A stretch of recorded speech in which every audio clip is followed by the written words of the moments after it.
नरेंद्र मोदी चुनाव चोरी करके प्रधानमंत्री बना है, बीजेपी चुनाव चोरी करती है। क्लियरली बता देंगे, कोई डाउट नहीं होगा।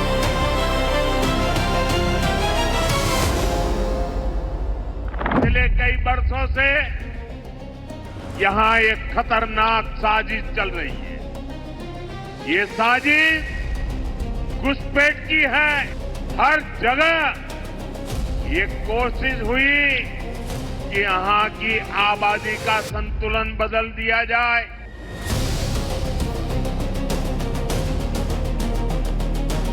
क्या देश में अभी एसआईआर या फिर एनआरसी और इसके बाद यूसीसी आने वाला है? क्या इसकी तैयारी हो रही है? क्या यही वजह है कि वोट बैंक की राजनीति करने वालों की नींद उड़ी हुई है, बेचैनी बढ़ी हुई है, इतने गुस्से में है कि बिना तथ्यों के कुछ भी बोल रहे हैं? जब कोई फैक्ट्स के बारे में पूछे तो भड़क जा रहे हैं। पहले ईवीएम वाला राग और अब एसआईआर पर सवाल। खास वोट बैंक की सियासत में अटकी पार्टियां और सियासी परिवार आखिर करना क्या चाहते हैं? कुछ पॉलिटिकल एनालिस्ट कहते हैं कि वोट चोरी और एसआईआर पर सवाल उठाकर असल में राहुल गांधी या कहें रॉयल गांधी फैमिली एक तीर से दो निशाने लगा रही। एक ये कि बिहार में हो रहे इलेक्शन और आने वाले यूपी बंगाल चुनाव से पहले हरियाणा, महाराष्ट्र वगैरह की हार पर पाबंद लगाया जा सके, और दूसरा ये कि बिहार में चुनाव हारे तो ठीकरा चुनाव आयोग और वोट चोरी पर फोड़ देंगे। ऐसी तमाम सियासी पैतरेबाजियों से अलग देश के 12 राज्यों में एसआईआर की शुरुआत चुनाव आयोग ने कर दी। एसआईआर ने एक खास वोट बैंक की राजनीति करने वाली पार्टियों को कितना बेचैन कर दिया है, इसका अंदाजा इस बात से लगाइए कि कांग्रेस सांसद प्रियंका वाड्रा मुख्य चुनाव आयुक्त ज्ञानेश कुमार का नाम लेकर सरेआम मंच से कह रही हैं कि अगर आप सोचते हैं कि अच्छे से रिटायरमेंट ले पाओगे तो ऐसा होने नहीं वाला है। इसका मतलब क्या है और इसे किस तरह से देखना चाहिए, आज की एक्स्ट्रा क्लास में इसी पर बात होगी। एसआईआर से इतनी बौखलाहट, इतनी बेचैनी, इतनी तिलमिलाहट खास वोट बैंक की सियासत करने वाली कथित लिबरल पार्टियों और उनसे जुड़े रॉयल परिवारों के अंदर क्यों है? क्या इसका अंदाजा हो गया है कि फर्जी वोटिंग वाला रास्ता अगर चुनाव आयोग ने बंद कर दिया तो बंगाल में या दूसरे चुनावों में बहुतों को बहुत दिक्कत हो सकती है, चाहे वो बंगाल हो, यूपी हो? और क्या 2029 में मोदी की वापसी भी हो जाएगी? पहले ये रिपोर्ट देखिए। राजनीति के रंगमंच पर एक पर्दा गिरा तो दूसरा उठा, एक दृश्य खत्म हुआ तो दूसरा चढ़ा, लेकिन जो विषय है वो गंभीर है। आखिर क्यों चुनावी लहर में एसआईआर को लेकर कुछ दलों, कुछ चेहरों, कुछ सियासतदानों के रंग उड़े हुए हैं?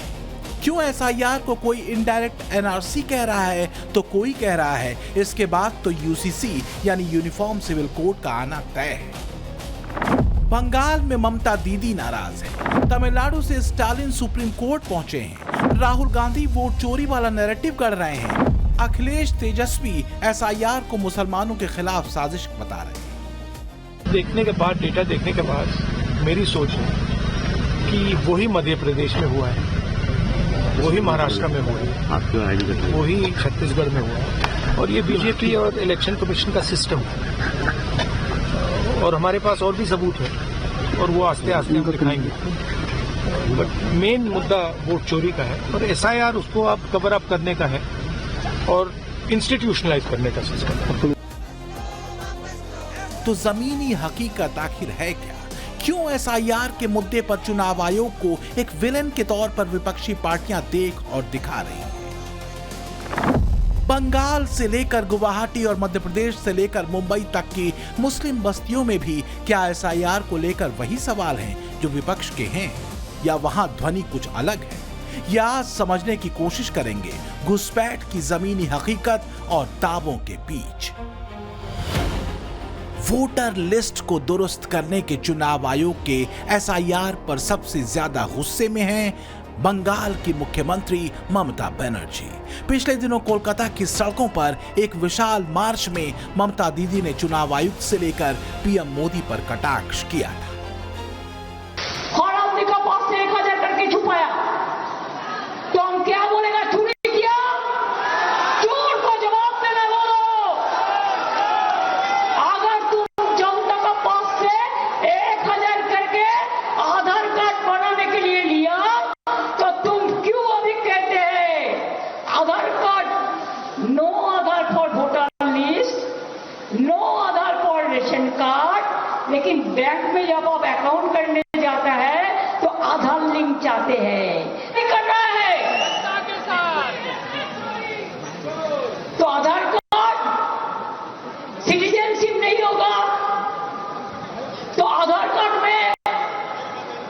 आपको वोटिंग राइट नहीं होगा। ये वो लॉजिक हैं जो बंगाल हो या कोई दूसरा राज्य एसआईआर को लेकर कथित लिबरल पार्टियों की तरफ से दिया जा रहा है। इसके बरक्स एसआईआर को लेकर जो तर्क चुनाव आयोग के हैं वो साफ है। वो ये कि वोटर लिस्ट से फर्जी या अवैध वोटर्स के नामों को हटाना ये क्यों जरूरी है, इसकी वानगी बंगाल में देखने को मिली। पश्चिम बंगाल के वर्धमान में 2 दिन पहले सैकड़ों आधार कार्ड फेंके हुए मिले। ये आधार कार्ड एक बोरे में भरकर तालाब में फेंक दिए गए थे। तालाब की सफाई के दौरान इन्हें बरामद किया गया। कहा जा रहा है कि किसी ने रात के अंधेरे में 3 बोरियों में आधार कार्ड और अन्य दस्तावेज तालाब में फेंक दिए। इसे लेकर बीजेपी और टीएमसी आमने सामने। बीजेपी ने इसे एसआईआर के डर से फेंके गए फर्जी कार्ड बताया, जबकि टीएमसी नकली बताकर फेंके जाने की बात कह रही है। एक सवाल खड़ा होता है कि आखिर एसआईआर को लेकर वो पार्टियां और नेता ही आपे से बाहर क्यों हो रहे हैं जो सो कॉल्ड सेक्युलर पॉलिटिक्स करने का दावा कर रहे हैं। पिछले दिनों एसआईआर के मुद्दे पर पश्चिम बंगाल की मुख्यमंत्री ममता बनर्जी चुनाव आयोग से इतना भड़क गई कि सड़कों पर उतर गई। ये दिखाने और बताने की कोशिश हुई कि एसआईआर के जरिए लोकतंत्र को खतरे में डाला जा रहा है। ममता बनर्जी ने तो यहां तक आरोप लगा दिया कि एसआईआर तो केवल बहाना है, इसके बाद असली मकसद एनआरसी लाना है। ममता ने सड़क पर उतरकर शक्ति प्रदर्शन तक किया, लेकिन चुनाव आयोग एसआईआर की प्रक्रिया को लेकर अडिग रहा। सिर्फ 2 दिन में ही 2 करोड़ से ज्यादा फॉर्म बांट दिए गए। बंगाल में बांग्लादेशी घुसपैठियों का मामला गंभीर है। एसआईआर के बाद यह मुद्दा एक बार फिर गर्मा चुका है। कुछ राजनीतिक विश्लेषक और बीजेपी नेता ये कह रहे हैं कि एसआईआर से अवैध बांग्लादेशी घुसपैठियों की पोल पट्टी खुल जाएगी, उनका वोट कट जाएगा, इसलिए दीदी बेचैन हो रही। दूसरी तरफ ममता बनर्जी दावा कर रही हैं कि बीजेपी एसआईआर के बहाने अल्पसंख्यक वोटरों का नाम काटना चाहती है। सवाल यह है कि बंगाल में कितने बांग्लादेशी हैं और वो कहां रहते हैं और क्या वाकई उन्हें ममता सरकार का राजनीतिक संरक्षण मिल रहा है।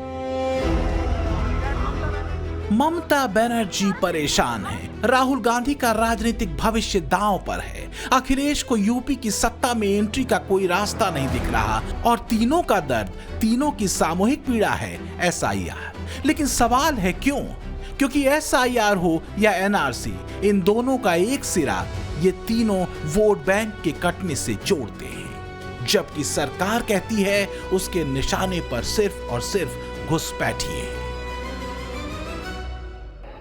जो भारत का नागरिक नहीं है, फिर से सुन लीजिए, जो भारत का नागरिक नहीं है, जो घुसपैठ करके आया है, उसके साथ भारत के संविधान के तहत न्याय सम्मत कार्रवाई होती रहेगी। बंगाल की अस्मिता के खिलाफ होने वाली किसी भी साजिश को बीजेपी कामयाब नहीं होने देगी। तमाम रिपोर्ट्स में दावा किया गया है कि भारत में सबसे ज्यादा बांग्लादेशी घुसपैठिए पश्चिम बंगाल में ही रहते हैं। बीजेपी आरोप लगाती रही है कि ममता बनर्जी इन अवैध बांग्लादेशियों को वोट बैंक के रूप में इस्तेमाल करती रही हैं और इसलिए वो नहीं चाहती कि एसआईआर की प्रक्रिया बंगाल में पूरी हो। दूसरी तरफ दीदी दावा करती हैं कि बीजेपी एसआईआर के बहाने अल्पसंख्यक वोटरों का नाम काटना चाहती है। सवाल यह है कि बंगाल में कितने बांग्लादेशी हैं और वो कहां रहते हैं और क्या वाकई उन्हें ममता सरकार का राजनीतिक संरक्षण मिल रहा है। Times now Navbharat reporter Kolkata के करीब न्यू टाउन इलाके में पहुंची, जो कोलकाता से करीब 15 किलोमीटर के फासले पर है, और यहां मिली अवैध रूप से रह रहे बांग्लादेशियों की एक बस्ती। আপনি কি বাংলাদেশ থেকে এসেছেন? হ্যাঁ, আমি বাংলাদেশের থেকে আইছি। তো আপনি আসলেন এখানে কি করে, মানে কাটাতার পার করে এসেছেন, কি করে এসেছেন? হ্যাঁ, আমরা যখন আইছিলাম আমাদের দিকে আলা ছিল, ডুবে গেল, সেখানে আইছিল। আচ্ছা, তো আপনাদের কোনো ডকুমেন্টস বা কিছু? না, আমাদের ডকুমেন্টস কোনো কিছু নেই।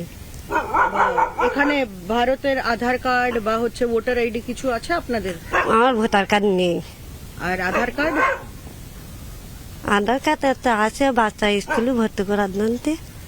হ্যাঁ, বাচ্চা সরকারি স্কুলে পড়ে, তার ছেলের জন্ম সার্টিফিকেট আছে এখানে, তাছাড়া কিছু। আপনাদের তো কোনো নথি ছিল না, তো আধার কার্ড হলো কি করে? হ্যাঁ, মানার আধার কার্ড করে দিল স্কুল থেকে। ওরা করে দিয়ে? हाँ, स्कूल तक माना कर दिलो। तो क्या समझना मुश्किल है कि आखिर एसआईआर और आधार कार्ड को वोटर लिस्ट के लिए मान्य दस्तावेज न मानने के चुनाव आयोग के फैसले से ममता दीदी को दिक्कत क्यों है?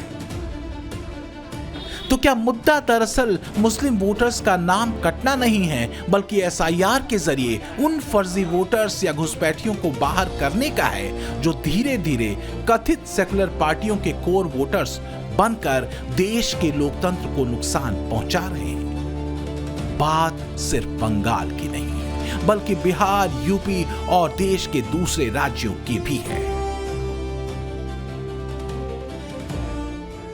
मुझे बताओ, इस सीमांचल से घुसपैठिए को निकालना चाहिए या नहीं निकालना चाहिए? जोर से बोलो, घुसपैठिए को निकालना चाहिए या नहीं निकालना चाहिए? ये अभी राहुल बाबा और लालू का बेटा घुसपैठिया बचाओ यात्रा लेकर निकले थे। वो चाहते हैं कि सीमांचल घुसपैठियों का गढ़ बने, मगर सीमांचल वालों, मैं कहकर जाता हूं, न केवल सीमांचल, पूरे बिहार से एक एक घुसपैठियों को हम चुन चुन कर निकालने का काम करेंगे। तो घुसपैठियों के नाम पर इतनी रक्षात्मक या फिर आक्रामक क्यों हो जाती हैं कथित लिबरल पार्टियां? क्यों वो चेहरे जो खास वोट बैंक की सियासत करते हैं बेचैन हो उठते हैं? ममता को अपना सिंहासन हिलता दिखता है, अखिलेश को 2027 का चुनाव मुश्किल लगता है, तेजस्वी को बिहार की गद्दी दूर दिखने लगती है, तो राहुल गांधी को सत्ता वनवास लंबा दिखता है। राहुल गांधी के इतने हाइड्रोजन बम फोड़ने के बाद भी एसआईआर की प्रक्रिया नहीं रुकती और चुनाव आयोग अपनी प्रतिबद्धता पर अडिग रहता है, जिससे नेता प्रतिपक्ष की भाषा तीखी और तीखी होती चली जाती है। अभी प्रोसेस चल रहा है, हमारे पास बहुत सारा मटेरियल है, प्रोसेस हम चलाते जाएंगे। हिंदुस्तान के जेन ज़ी जो हैं और युवा हैं, उनको हम क्लियरली दिखा देंगे कि नरेंद्र मोदी चुनाव चोरी करके प्रधानमंत्री बना है, बीजेपी चुनाव चोरी करती है, क्लियरली बता देंगे। कोई कांग्रेस से लेकर महागठबंधन की तमाम विपक्षी पार्टियां और ममता बनर्जी तक एसआईआर को मुस्लिम वोटर्स का नाम काटने की साजिश बताती फिर रही हैं। दूसरी तरफ चुनाव आयोग ये बात बार बार कह रहा है कि एसआईआर के जरिए उसकी कोशिश वोटर लिस्ट को और ज्यादा स्पष्ट बनाने की है। मतदाता सूची की स्पेशल इंटेंसिव रिवीजन यानी एसआईआर प्रक्रिया का उद्देश्य मृत, डुप्लीकेट और माइग्रेटेड मतदाताओं को हटाना और नागरिकता की जांच करना है। चुनाव आयोग ने तो ये तक पूछा कि राहुल गांधी किस आधार पर ये बात कह रहे हैं कि डुप्लीकेट वोटर बीजेपी को ही वोट कर रहे थे। इसका जवाब कांग्रेस के पास नहीं। दूसरा तर्क ये भी है कि अगर डुप्लीकेट वोटर बीजेपी को वोट कर रहे थे और राहुल गांधी के आरोपों के मुताबिक चुनाव आयोग बीजेपी से मिला हुआ है, तो फिर उसे एसआईआर करने की जरूरत क्या थी? क्योंकि कांग्रेस के हिसाब से पुरानी वोटर लिस्ट से बीजेपी को फायदा हो रहा था। तो क्या एसआईआर के खिलाफ विपक्षी शोर और दौड़ की वजह कुछ और ही है? एसआईआर के खिलाफ विपक्षी दल सड़क से लेकर सुप्रीम कोर्ट तक दौड़ रहे हैं। तमिलनाडु की डीएमके सरकार ने राज्य में एसआईआर कराने के चुनाव आयोग के फैसले के खिलाफ सुप्रीम कोर्ट में याचिका दायर की। अब सुप्रीम कोर्ट 11 नवंबर को इस याचिका पर सुनवाई के लिए तैयार हो गया है। यानी जिस दिन बिहार में दूसरे चरण का चुनाव होना है, उसी दिन सुनवाई होगी। डीएमके ने अपनी याचिका में 27 नवंबर को चुनाव आयोग के एसआईआर कराने के नोटिफिकेशन को खारिज करने की मांग की। याचिका में कहा गया है कि एसआईआर की प्रक्रिया संविधान के अनुच्छेद 14, 19 और 21 समेत संविधान और जनप्रतिनिधि कानून के कई प्रावधानों का उल्लंघन करती है। मतलब आप बेचैनी देख रहे हैं, क्यों इतनी बेसब्री है भाई? ऐसा क्या ही हो जाएगा अगर राज्यों में वोटर लिस्ट दुरुस्त होगी तो? बिहार का उदाहरण सबके सामने है। एसआईआर के बाद बिहार के पहले फेज के चुनाव में बम्पर वोटिंग हुई। बिहार के वोटर्स ने पुराने सारे रिकॉर्ड ध्वस्त करते हुए 64% से ज्यादा मतदान किया। इस बार पिछले बिहार इलेक्शन में पिछले चुनावों की तुलना में 56 लाख ज्यादा वोट पड़े, और यह तब है जब एसआईआर के बाद बिहार में करीब 65 लाख वोटर्स के नाम कटे थे। ये वो वोटर थे जो मृत थे लेकिन वोटर लिस्ट में उनका नाम था, या जिनका नाम 2 जगह पर था, या जो माइग्रेट कर गए। जब ऐसे 65 लाख वोटर्स के नाम कटे तो विपक्ष ने खूब बवाल काटा, अरे धांधली हो रही। लेकिन अब आप देखिए कि बिहार में पहले फेज की वोटिंग में रिकॉर्ड तोड़ वोटिंग हुई। एसआईआर को लेकर विपक्ष के आरोप ये हैं कि इसका मकसद मुस्लिम वोटर्स का नाम काटना है। हमने विपक्ष के इन आरोपों और एसआईआर को लेकर पश्चिम बंगाल, गुवाहाटी, मुंबई और जबलपुर की मुस्लिम बस्तियों से मुस्लिम वोटर्स की राय जानने की कोशिश की। लोगों ने क्या कहा, इसे सुनना जरूरी है। सबसे पहले गुवाहाटी और गुजरात के राजकोट से मुस्लिम वोटरों की एसआईआर पर राय सुन लीजिए। देखिए, ये सब अब लागू करने से क्या होगा, फिर पहले से तो जो हम किया है वो मेरा प्रॉब्लम हो जाएगा, है कि नहीं? इतना दौड़ा दौड़ी करके हम लोग किया, खर्चा किया, पैसा खर्चा किया, फिर से ऐसे करेगा तो हम लोग को दिक्कत हो जाएगी। मेरा नाम लियाकत अली है। मैं ओरिजिनली फ्रॉम राजस्थान, लेकिन 1986 से यहाँ रह रहा हूँ। जन्म राजस्थान में हुआ, लेकिन हम लोग का बिजनेस था, मेरा लड़की यहाँ था। शादी होने के बाद मैं राजस्थान गया, वहाँ में भी एसआईआर चल रहा है। तो उसने कहा कि पापा मेरा तो नाम यहाँ में नहीं आ रहा, मेरा तो शादी हो गया। तो मेरा लड़की को मैं बोला कि मैं यहाँ का 2002 का लिस्ट भेजता हूँ, उसमें मेरा नाम है। तो मैं ये जो वोटर लिस्ट वहाँ भेजा है, according voter list her name is now listed in the new voter list. So it's okay, it's a good thing, ये होना चाहिए। एसआईआर की जो अभी चालू हुआ है वो बहुत अच्छी बात है। जो मत गिनती हो रही है वो भी सही है, मगर जिसका नाम मतदार यादी में नहीं है उनका नाम जोड़ना चाहिए। चुनाव आयोग की तरह से ये जो रजू किया हुआ है वो एसआईआर, वो एक अच्छी बात है। लोकतंत्र मजबूत होएगा, वो हम मानते हैं कि सही बात है, लोकतंत्र मजबूत होना ही चाहिए, पर सही ढंग से होना चाहिए। हम ही चाहते हैं कि भाई घुसपैठिए को यहाँ कोई मतदार देने का कोई अधिकारी नहीं है, वो जहाँ के है वहाँ को उसको रवाना करना ही चाहिए। तो सुना आपने, वोटर लिस्ट के दुरुस्त होने से किसी को कोई ऐतराज नहीं। तो क्या ऐतराज बस उन्हीं है जो अपनी राजनीति के लिए एसआईआर के मुद्दे को जबरन उठा रहे हैं? हमने जबलपुर, कोलकाता और लखनऊ के मुस्लिम वोटर्स से भी एसआईआर पर उनकी राय जानी। जो मर गए उनके भी नाम है, हम अब्बा का नाम अभी तक नहीं हट रहा, बताइए। वोटर लिस्ट जो है, बॉर्डर जो है दुरुस्त होना चाहिए। सरकार को चाहिए कि एक बार वोटर लिस्ट का जो है उसी को फॉरवर्ड करके उसकी जांच जो है एक कोर्ट देके उसको स्टेबल किया जाए। एसआईआर में वेस्ट बंगाल का पूरा जो वोटर लिस्ट है, जो लोग वोटिंग राइट है, उनको देखा जाएगा कि ये लोग 2002 से यहाँ पर था कि नहीं। अगर ये सब हो जाने के बाद एक ड्राफ्ट लिस्ट रोल एक पब्लिश होगा। ड्राफ्ट रोल पब्लिश होने के बाद जो लोग वेरीफाइड वोटर है वो लोग तो रह जाएगा, मगर जो लोग वेरीफाइड वोटर नहीं है वो लोग तो नाम जो है लिस्ट से काट दिया जाएगा।